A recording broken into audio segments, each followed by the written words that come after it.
का मौसम, बादल एक बार फिर बरसने के लिए तैयार। एनडीएमए ने मुल्क भर में तूफानी बारिशों की पेशगोई कर दी। National disaster and management authority ने 6 से 10 जुलाई के दौरान मुल्क भर में शदीद मौसमी सूरत-ए-हाल का अलर्ट जारी कर दिया। एनडीएमए के मुताबिक मुख्तलिफ इलाकों में तूफानी बारिशें, आंधियां और सैलाबी सूरत-ए-हाल पैदा होने का खदशा है। इस्लामाबाद, रावलपिंडी, लाहौर, अटक, जहलम, चकवाल और मियांवाली समेत पंजाब के मुतअद्दिद अजला में तेज बारिश और आंधी है। जुनूबी पंजाब के मुल्तान, खानेवाल, भावलपुर और रहीम यार खान में भी तेज हवाओं के साथ बारिश का इम्कान है। खैबर पख्तूनख्वा में दीर, सवात, चित्राल, मानसेरा, एबटाबाद और बुनीर जैसे इलाकों में गरज चमक के साथ मूसलाधार बारिश हो सकती है। गिलगित बल्तिस्तान के कश्मीर और शुमारी इलाकों में भी शदीद बारिशों के बाइस नदी नालों में तुगयानी और लैंड स्लाइडिंग का खतरा है। सिंध के कराची, सखर, हैदराबाद, थरपारकर और मीरपुर खास में भी बारिशों का इम्कान है, जबकि बलूचिस्तान के कोयटा, सोब,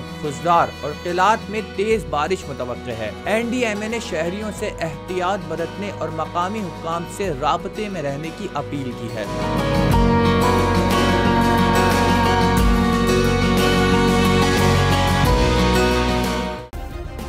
सब्सक्राइब करें और बेल दबाएं ताकि कोई खबर रह न जाए।